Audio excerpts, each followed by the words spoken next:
우리 지난 한 주간 동안 다니엘서를 지금 읽고 있는 중에 내일까지 읽게 됩니다. 일정으로는. 그런데 우리 성도님들, 다니엘 그러면 어떤 다니엘 생각나십니까? 젊은 다니엘, 청년 다니엘이 생각나잖아요.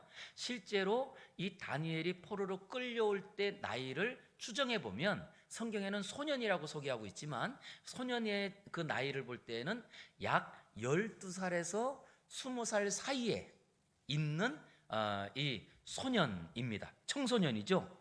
그런데 이 다니엘이 그렇게 소년의 나이로 포로에 끌려와서 그때부터 또 성경에 나오는 이야기들을 보니까 그가 왕의 산의 진미를 먹지 않고 뜻을 정하고 하나님 말씀을 섬기려고 하고, 그리고 다니엘의 세 친구들이 그 금신상 앞에 절하지 않다가 뜨거운 풀무 속에 들어가서 죽을 뻔했는데 하나님이 살려주시고, 뭐 이런 이야기들 아마 주일학교 때부터 많이 들으신 이야기실 거예요.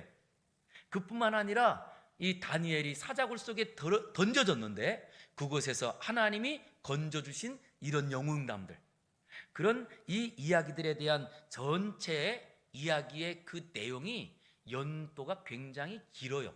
짧지 않고. 즉 다니엘이 포로로 끌려올 때 그때 바벨론이라고 하는 나라의 왕이 느부갓네살 왕이었거든요. 그런데 이 느부갓네살 왕이 몇 년을 통치하냐 하면 43년을 통치합니다. 그때에 이 다니엘이 포로로 끌려와서 왕이 되거든요.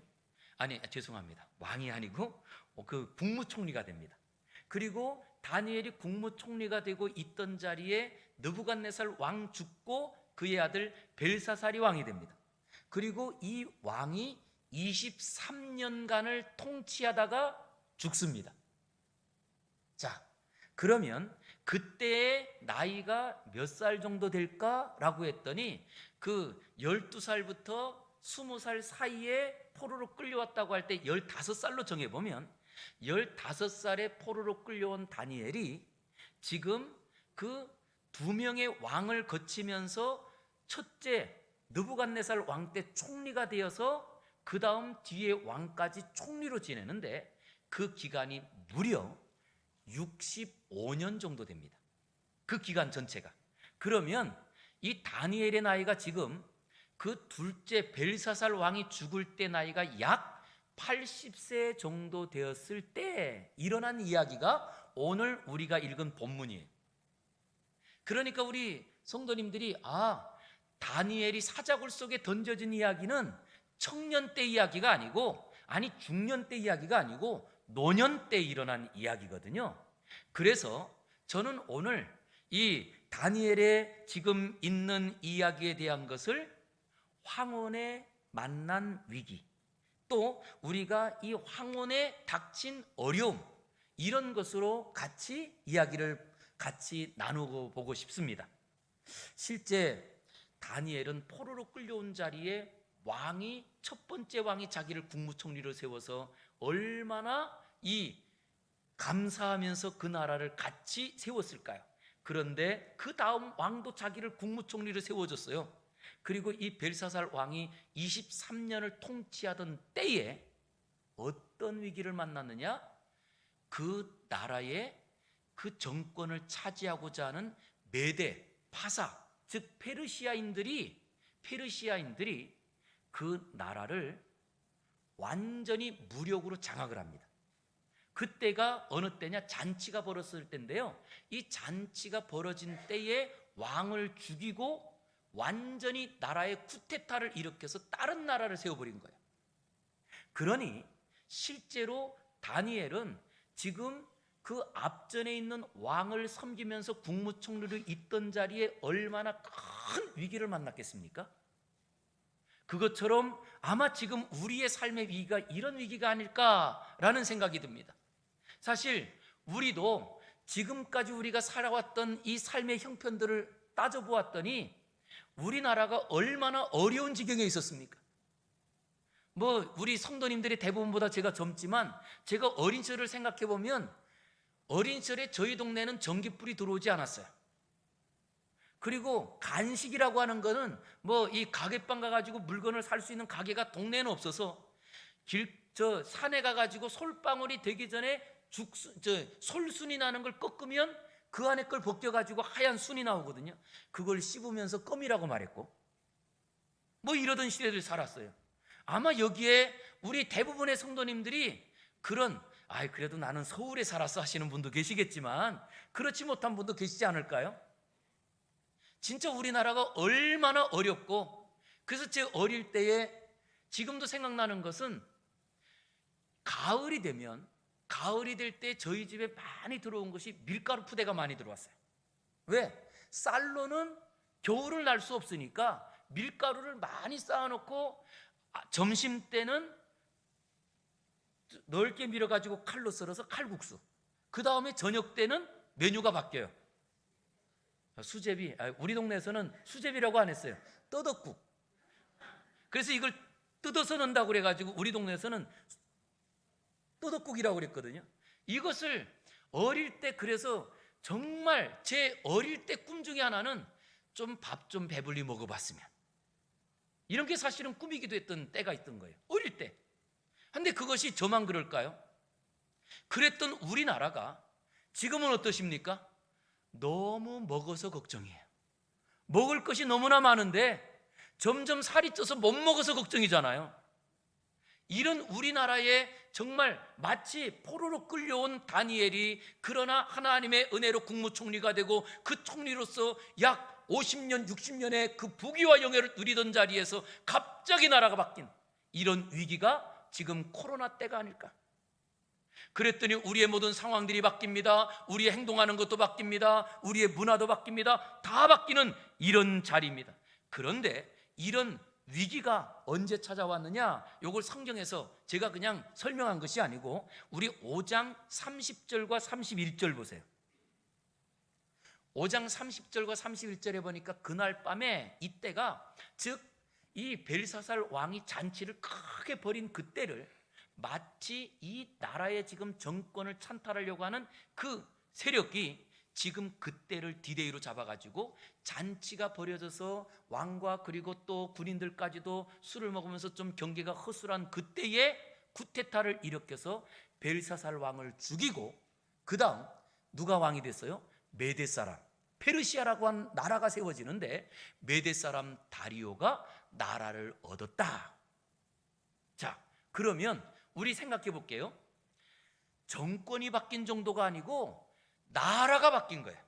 그러면 이 새로 세워진 나라에서 앞에 국무총리로 그 왕을 섬겼던 다니엘을 어떻게 할까요? 우리 같으면, 우리가 생각할 때는 어때요? 제일 먼저 숙청해야 될, 제일 먼저 죽여야 될 첫 번째 사람이 다니엘 아닐까요? 그런데 이런 위기를 만난 자리에서 다니엘은 어떤 일을 경험하느냐라고 했더니 그가 국무총리가 됩니다. 자, 우리 한번 1절부터 3절 보세요.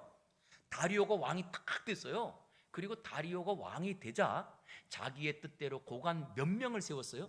120명으로 전국을 통치하게 하고, 그 다음 2절에 보니까 그 모든 120명의 고관들 위에 총리 3명을 세웠는데 그 중에 한 사람이 누구예요? 다니엘.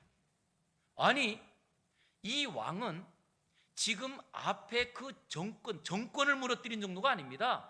나라를 새롭게 세워서 바벨론은 망하고 페르시아라고 하는 나라를 새로 세웠는데 그때 총리의 한 사람을, 그 앞에 나라의 총리였던 다니엘을 총리로 세운 거예요. 할렐루야. 이쯤 되면 이거는 얼마나 큰 축복인가요?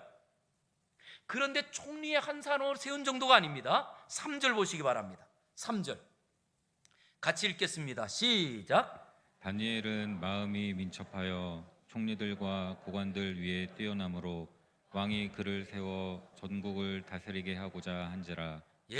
이 말은 지금 3명의 총리를 세운 중에도 다니엘을 누구로 세웠느냐? 대표 총리로 세운 거예요. 그래서 다니엘이 마치 왕에 있는 모든 권한을 가지고 2명의 총리를 오히려 거느리고 전국을 다스리는 권한까지도 주려고 한 겁니다. 그러니 우리가 생각할 때는 이게 얼마나 큰 축복 같아요. 그런데 여러분, 중요한 것은 많은 분들이 이런 말씀을 합니다. 위기는 곧 기회라고. 그런데 거꾸로요, 기회는 우리에게 큰 위기가 될 수 있습니다.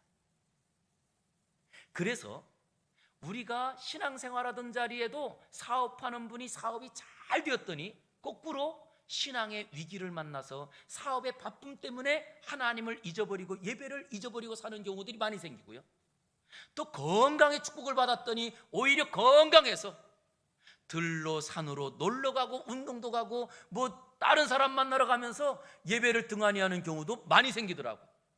그래서 오히려 축복이 시험이 되고 축복이 위기가 되는 경우가 많거든요. 그런데 이 다니엘에게도요, 지금 우리가 볼 때는 왕이 바뀌고 나라가 바뀌었는데도 불구하고 다니엘을 국무총리로 세우고 대표총리로 세웠다는 것은 큰 축복의 기회 같은데, 이 기회가 거꾸로 큰 위기가 됩니다. 왜냐라고 했더니, 이것이 큰 위기인 이유는 지금 다리오 왕과 함께 그 옆에서 이 나라를, 새로운 나라를 세우기 위해서 지금까지, 이거는 앞에 바벨론에 의하면 역모를 꾸미는 거잖아요. 그 역모를 꾸미는 그 많은 밑에 사람들이 있지 않았을까요? 그러면 이제 다리오가 왕이 되었을 때 자기의 제일 측근에 있는 사람들은 누구를 세워야 돼요?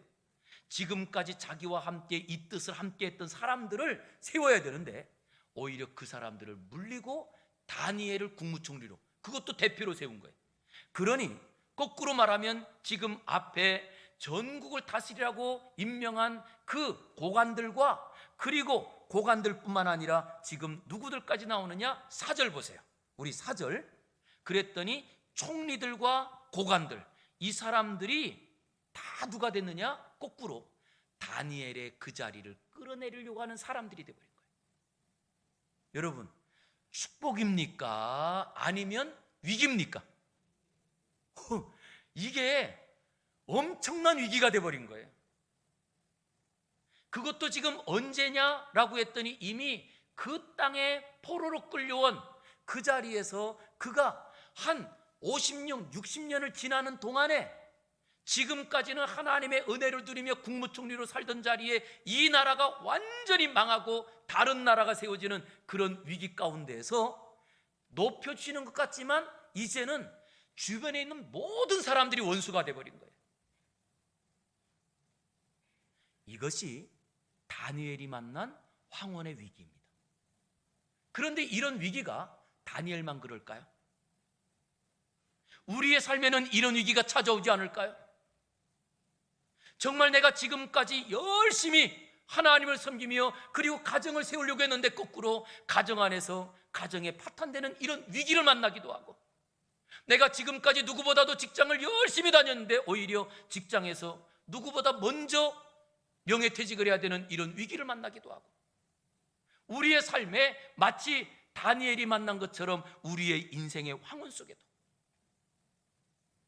그런데요, 젊었을 때 위기 만나면 이거는 내가 그래도 힘이 있으니까.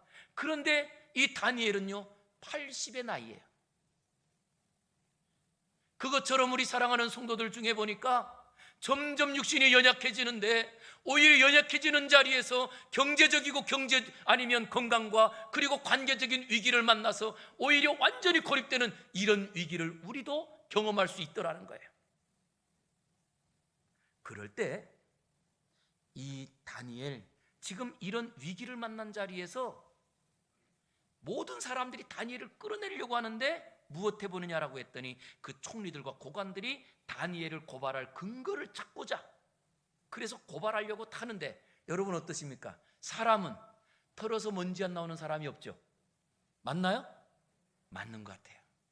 지금도 우리가 뉴스를 보니까 뭐 누구를 이런 이야기들이, 저는 정말 안타까운 게, 우리가 그런 거 좀 덮고 그리고 앞으로 우리가 어떻게 할까, 이걸 좀 고민하면 얼마나 더 좋을까. 우리 나라를 위해서.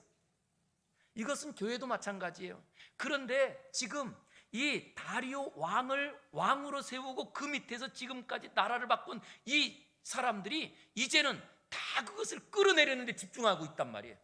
이런데 여기서 있는 이야기입니다. 자, 우리 한번 본문 4절을 한번 보겠습니다. 총리들과 고관들이 다 고발할 근거를 찾고자 하였으나 무엇이요? 근거나 아무 허물도 어떻게 했대요? 찾지 못했대요. 이쯤 되면 다니엘이 도대체 아니 이분은 어떻게 살았길래 이럴까요? 그 모든 사람들이 집중해가지고 그 집에 있는 모든 것들을 요즘으로 하면 은행 계좌를 털고 아니면 또 그의 친인척 아들 자식 며느리 통장까지 다 조사했는데도 그래도 이 사람을 흠잡을 게 아무것도 없다는 거예요. 자, 그러면 이제 다니엘의 앞길이 어떤가요? 확 열릴 것 같죠? 천만의 말씀 만만의 콩떡이에요. 그래서 우리 성도님들, 내가 신앙생활 열심히 하면서 나만 아주 바르게 살면 그러면 앞길이 열릴 것 같죠? 안 그래요. 우리를 끌어내려고 하는 사람은요, 만약에 그 사람에게 흠이 없고 잘못한 게 없으면 그 다음 뭐예요? 만들어서 끄집어내려요. 만들어서. 그 이야기가 오늘 본문에 나옵니다. 7절 보겠습니다. 7절. 자, 7절 한번 읽어볼게요. 시작. 나라의 모든 총리와 지사와 총독과 법관과 관원이 의논하고 왕에게 한 법률을 세우며 한 금령을 정하실 것을 구하나이다.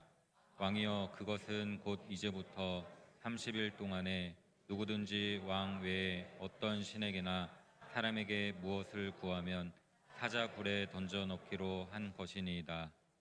예, 자 여기에 보니까 지금 다니엘을 지금까지 다 조사하면서 보니까 거꾸로 무엇이 있느냐라고 했더니 이 사람은 우리가 뭔가를 흔들어도 흠이 없어. 그런데 딱 하나 이 사람에게 장점이 있는데 그 장점을 흠으로 바꿔버리는 거예요. 장점을. 이게 세상입니다. 그래서 지금 이 사람들이 무엇 하느냐라고 했더니 거꾸로 다니엘이 보니까 매일 자기 고향을 향해서 문을 열고 하루에 3번씩 기도하고 있거든요. 그래서 옳았구나, 이것을 이용하자라고 해서 그것을 가지고 다니엘을 올가맬 계획을 세웁니다. 이게요, 우리 성도님들, 눈에 보이지 않는 사탄이 있는 거 믿으세요? 많은 분들이요, 신앙생활하면서 그거를 이미 사탄의 거짓말에 속아 넘어가서 안 믿는 분들이 많으시더라고요. 그런데 분명한 것은 하나님도 우리 눈에 안 보이지만 사탄도 우리 눈에 안 보입니다. 우리는 그러면 안 보이는데 어떻게 알아요? 그렇지만 이미 우리는 과학 세대를 살고 있기 때문에 여러분, 눈에 보이지 않는 것, 그런데도 불구하고 있다는 것을 우리는 아는 것이 얼마나 많나요? 공기, 눈에 안 보이지만 공기가 있기 때문에 우리는 숨쉬고 삽니다. 그뿐만인가요? 전파. 그랬더니 전파 눈에 보이지 않지만 그 전파가 있기 때문에 무엇 하나요? 우리가 휴대폰을 가지고 전화만 하는 게 아니고 이것 가지고 인터넷도 하고 다 해요. 아니, 손이 없는데 어떻게 하죠? 우리는 이미 보이지 않는 것이 있다는 것을 이미 삶에서 경험하고 살아갑니다. 그런데도 유독 하나님은 없다는 거예요. 눈에 안 보이니까. 신기하잖아요. 그런데 우리는 하나님을 믿기 때문에 올라왔어요. 그런데 또 안타까운 것은 하나님은 눈에 안 보이지만 계시다고 믿으면서도 사탄이 있다는 것을 안 믿는 분들이 많아요. 그러면 사탄은요, 우리 마음속을 막 휘집고 다닙니다.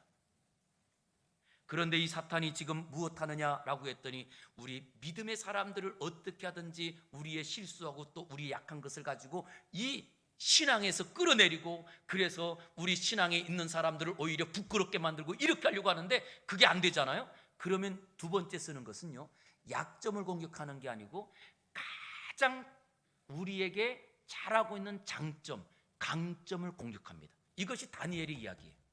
그래서 다니엘이 여기까지 왔던 것은 무엇 때문일까요? 하나님의 은혜 아니겠습니까? 다니엘은 어릴 적부터 뜻을 정하고, 그래서 왕의 산의 진미를 먹지 않고 그냥 채소만 먹기로 결정하면서 어린 시절부터 그는 하나님을 섬기면서 국무총리가 되었고 하나님 섬기면서 여기까지 왔거든요.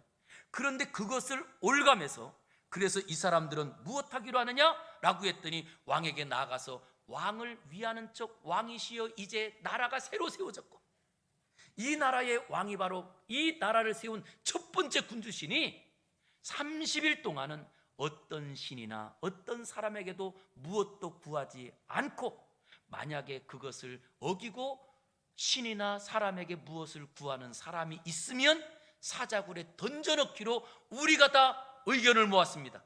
왕이시여 어떻게 할까요?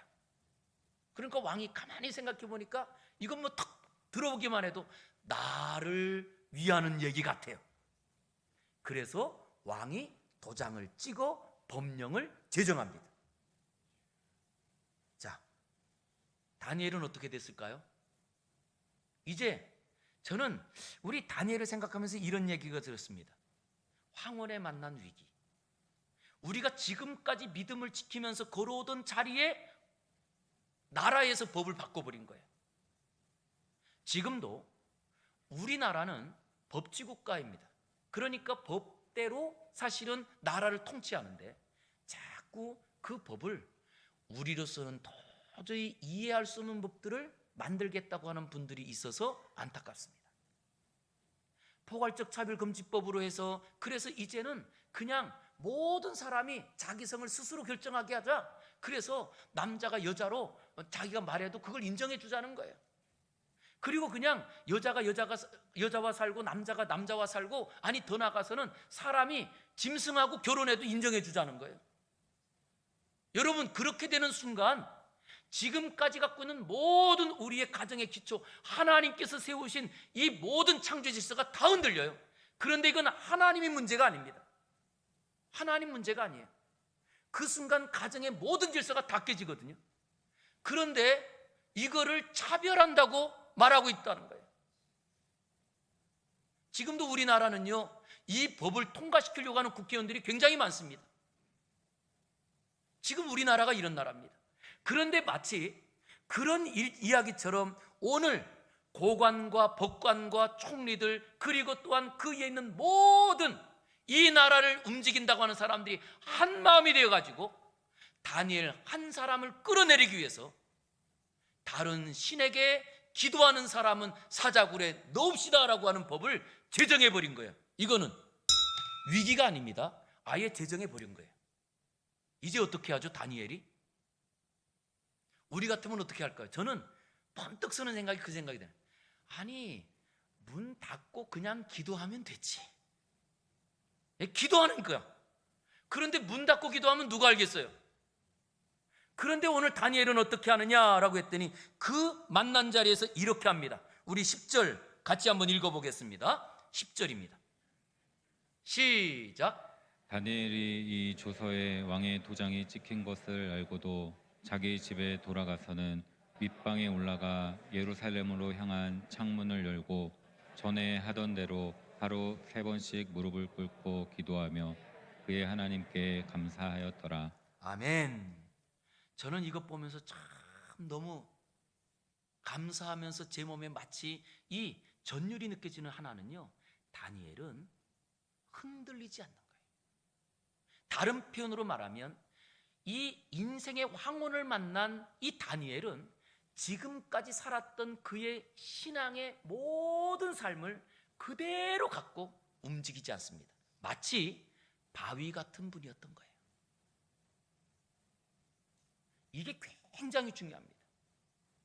우리의 신앙은 어떤 신앙이 되어야 되느냐라고 할 때 제발 돌멩이 같은 그런 신앙이 아니고요, 바위 같은 신앙이 되시기를 주의 이름으로 축복합니다.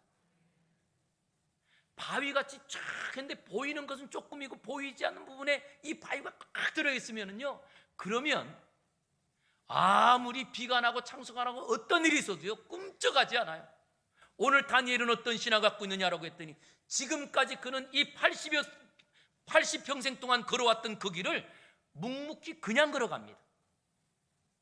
그래서 무엇 하느냐라고 했더니 그는 과거에 했던 것대로 윗방에 올라가 예루살렘을 향하여 창문을 열고 전에 하던 대로 하루 3번씩 무릎 꿇고 기도하여 하나님께 감사하였더라. 그런데 여기에서 이제 이 다니엘 했던 것, 전에 하던 대로 하루 3번이잖아요. 변한 게 있어요, 없어요? 변한 게 없어요.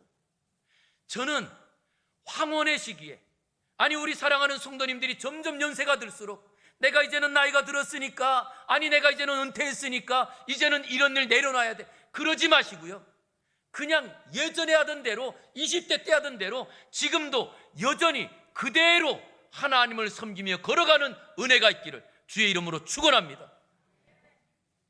그것이 중요한 거예요. 많은 분들이 무엇하느냐, 내가 옛날에는 그랬는데 지금은, 아무리 우리가 그 마음은 변하지 않았어도요, 하나님께서 우리의 육신을 약하게 하셔서 우리가 과거처럼 못하기는 해요. 그래도 무엇은 변하지 않아야 돼요? 마음은 변하지 않아야 되잖아요. 그런데 거꾸로 마음이 이미 다 상처 있고 이미 다 두려움과 염려 가운데 있는 분들이 너무나 많아요. 우리 지금까지 질병에 대한 두려움 안 갖고 살았나요? 암에 대한 염려 안 갖고 살았나요? 그래도 우린 여기까지 살아왔습니다. 코로나가 그렇게 걱정되십니까? 그런데 제가 보니까요, 80 넘으신 분도요, 코로나 걸렸다가 다 회복되더라고요. 그러게 우리에게 더 중요한 것이 있다고 한다면 절대 마음이 변하지 마시고 그 마음에 하나님께 주시는 은혜를 따라 그대로 걸어가는 다니엘 같은 신앙을 갖기를 주의 이름으로 축원합니다. 그런데 이 다니엘이 그렇게 예전부터 그대로 했던 것이 뭐냐? 기도했다는 거예요. 그런데 기도의 내용을 보세요. 자, 저는 기도의 제일 마지막, 그는 하나님께 무엇했대요? 이게 지금 여러분 감사할 내용인가요? 거꾸로 다니엘은 이렇게 기도할 수 있지 않을까요? 하나님, 아니 나를 지금까지 80여 평생 동안 지금까지 국무총리로서 이 역할을 잘 감당하게 하시다가 나라를 바꾸는 그 자리에 하나님, 나를 이제는 그만 데려가 주시지, 왜 나를 지금까지 살게 하셔서 못 볼 거를 보게 하십니까? 하나님, 나를 빨리 데려가 주세요. 이렇게 기도할 수 있지 않을까요? 아니면 또 이 다니엘은 오히려 그 자리에서 아버지 하나님, 지금도 이런 위기 가운데 하나님 나를 살려주십시오. 풀못볼에 던져졌을 때에도 내 친구들을 살려주셨던 것처럼 나를 살려주세요. 이런 기도할 수 있지 않을까요? 그런데 다니엘은요, 그가 예전에 하던 대로 습관을 쫓아 기도하면서 했던 것은 딱 하나요. 하나님께 감사하였더라. 질문 드립니다. 다니엘이 사자굴 속에 들어갔을까요? 안 들어갔을까요? 안 읽어보신 분은 모를 거예요.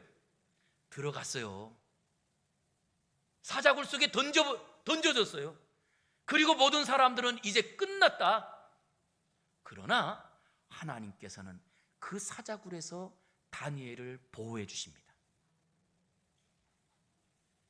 그래서 우리 그런 말 하잖아요.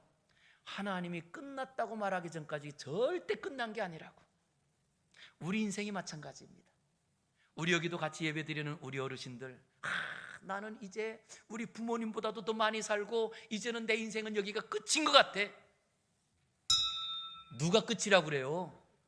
하나님이 아니라고 그러는데, 예? 하나님께서 야 끝이다 그러는 순간 우린 여기 없을 거예요.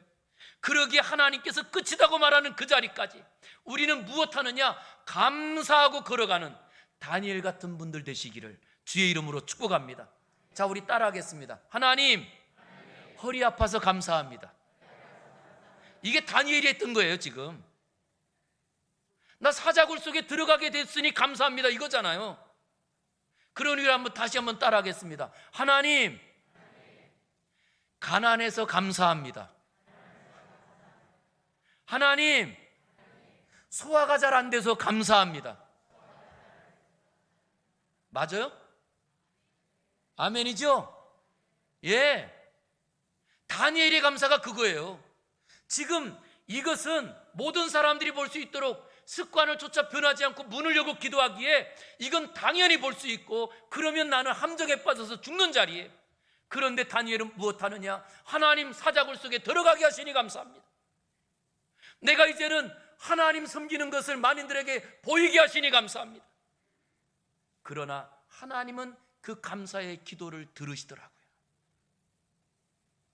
이제 우리가 이 황혼 속에, 우리가 볼 때는 점점 우리의 생명이 다하는 것 같고 우리의 육신이 이제는 점점 약해지는 것 같지만, 그런 자리에도 다니엘이 거꾸로 습관을 쫓아 기도하며 이 기도 가운데 전혀 그의 모습이 변하지 않고 하나님께 감사했던 것처럼 우리도 감사함으로 나를 고쳐주시고 나를 사자굴에서 건져주시고 생명을 연장시켜주시고 우리의 기도를 응답해 주시는 하나님을 만나기를 주의 이름으로 축원합니다.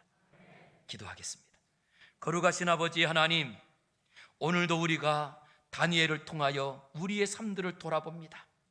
우리는 아주 사소한 일 하나만 만나도 원망하고 불평하고 두려워하고 걱정하고 살았습니다.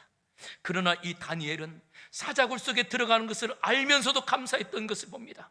주여, 우리의 인생에 어떤 위기를 만난다 할지라도 이제는 우리가 예배하는 것 흔들리지 않게 하시고 하나님 말씀에 순종하며 오직 감사로 살아갈 수 있도록 도와주시옵소서. 예수님 이름으로 기도 올리옵나이다. 아멘.